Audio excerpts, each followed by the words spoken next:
Ketemu lagi di Gadget Station. Kali ini saya akan install RetroPie, ya sebuah operating system yang menyajikan game-game retro seperti Nintendo PS1, kemudian Sega Genesis, Nintendo 64, Dreamcast, dan sebagainya. Kali ini saya hanya akan menginstal RetroPie dari awal download sampai instalasi hingga masuk ke OS-nya saja.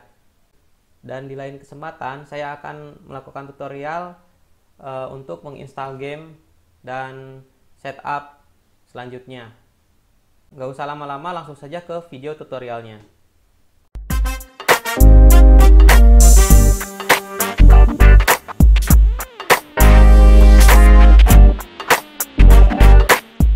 Langkah pertama untuk instalasi RetroPie adalah mendownload ISO dari website retropie.org.uk/download/. Di sini ada 3 pilihan. Yang pertama Raspberry Pi 0 dan 1, kemudian Raspberry Pi 2 dan 3, dan yang terakhir Raspberry Pi 4. Karena di sini saya menggunakan Raspberry Pi 4, maka saya akan download Raspberry Pi 4. Oke, di sini langsung saya skip ya karena saya sudah punya filenya.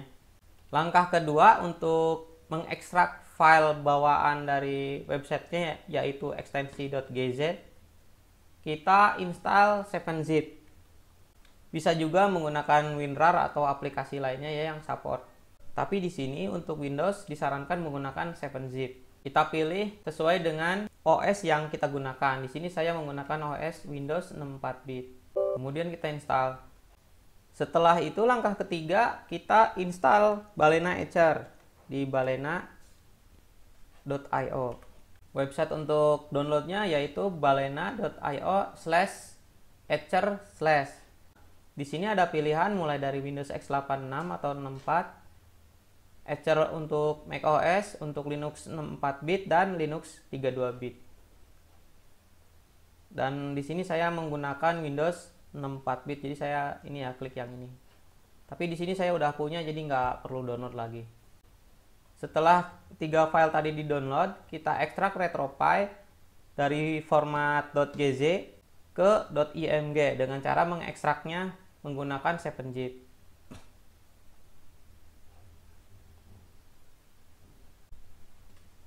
Setelah proses ekstrak selesai, di sini ada file dengan ekstensi .img atau format .img.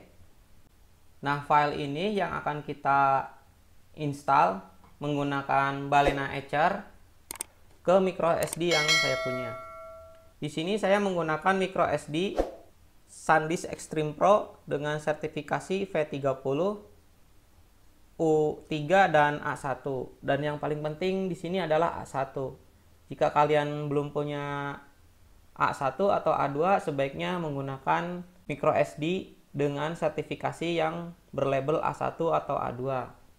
Nah, ini fungsinya untuk memastikan bahwa IOPS, input output per second dari micro SD ini cukup untuk berjalannya sebuah aplikasi dengan lancar. Dan selanjutnya kita akan menginstal OS RetroPie ke micro SD menggunakan Balena Etcher.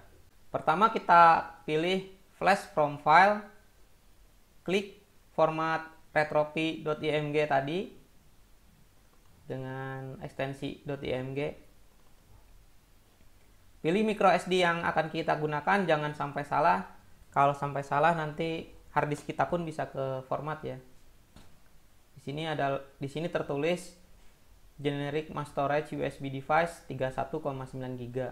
Kurang lebihnya 32 GB punya saya tadi. Setelah dicentang, klik select dan kemudian flash. Tunggu proses ini hingga selesai.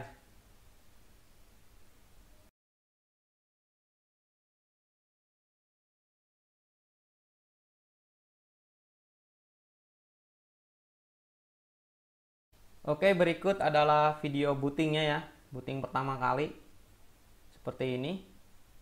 RetroPie. Tadi saya kutak-atik. Ternyata kalau pertama kali direkam menggunakan OBS, layar ini tuh harus dipancing dulu pakai monitor komputer yang sesungguhnya gitu, nggak bisa pakai video capture, jadi harus dipancing dulu. Tadi saya colokin ke monitor dulu baru bisa direkam. Nah di sini ada pengaturan, karena saya nggak pakai gamepad jadi saya harus tekan A yang lama supaya masuk ke pengaturan gamepad. Di sini saya akan meniru pengaturan gamepad untuk Super Nintendo. Nah di sini ada tulisan di pad up, saya ketik W. Untuk di pad down-nya saya ketik S. Untuk di pad left saya ketik A. Untuk di pad right-nya saya ketik D. Untuk start-nya pakai enter. Untuk select pakai kontrol sebelah kanan. Kemudian untuk button A saya ketik 6. Untuk button B saya ketik 2. Angka 2-nya di numpad ya. Kemudian untuk X saya ketik 5. Dan untuk Y saya ketik 1. Jadi biar miring gitu. Jadi kan di numpad itu 1, 2, 3, 4, 5, 6. Jadi kalau 1 ke 5 itu miring, sama kayak di padnya controller Super Nintendo ya. Jadi rata-rata kan controller miring tuh. Jadi A, B, X, Y, atau yang kotak itu segitiga tuh miring semua. Mungkin bisa saya perlihatkan seperti di video ini. Kenapa tadi saya pakai angka 6, 2, 5, dan 1. Jadi seperti yang kalian lihat di sini, rata-rata controller itu miring ya. Kayak gini. Jadi di sini saya yang merah menggunakan angka 6, yang kuning menggunakan angka 2, yang biru menggunakan angka 5, dan yang hijau menggunakan angka 1. Jadi konfigurasinya mirip seperti controller Super Nintendo. Kemudian untuk left shoulder saya menggunakan huruf C, dan untuk right shoulder saya menggunakan angka 0. Selanjutnya saya skip ya.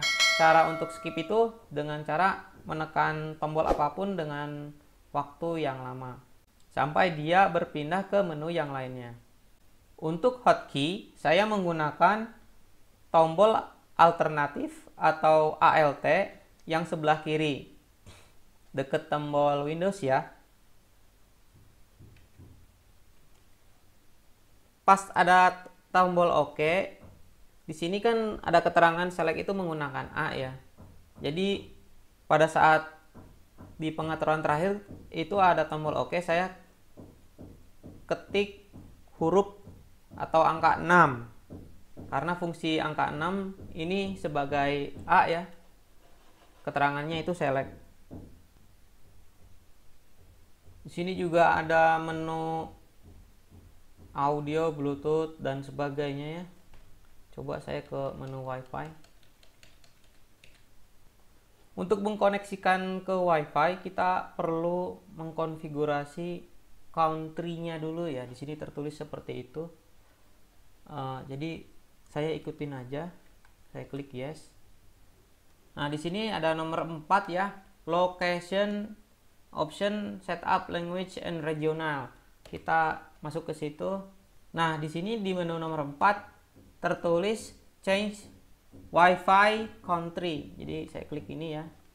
Saya akan pilih ke Indonesia.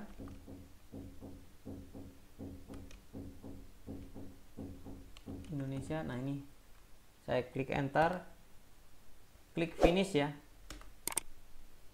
Kemudian connect to wifi network. Nah di sini sudah tertulis wifi saya. Masukkan passwordnya. Di sini tombol numpad tidak berfungsi, jadi harus menggunakan tombol ya, angka yang berbaris di atas tombol alfabet ya. Klik enter kalau sudah dimasukkan. Dan di sini tertulis sudah terkoneksi. Oke, kalau sudah langsung kita exit saja. Nah, mungkin untuk instalasi dan konfigurasi awal sampai situ saja, karena untuk instalasi ROM-nya saya perlu pelajari lagi. Jangan lupa dukung saya dengan like, subscribe channel ini supaya tambah semangat. Sampai jumpa.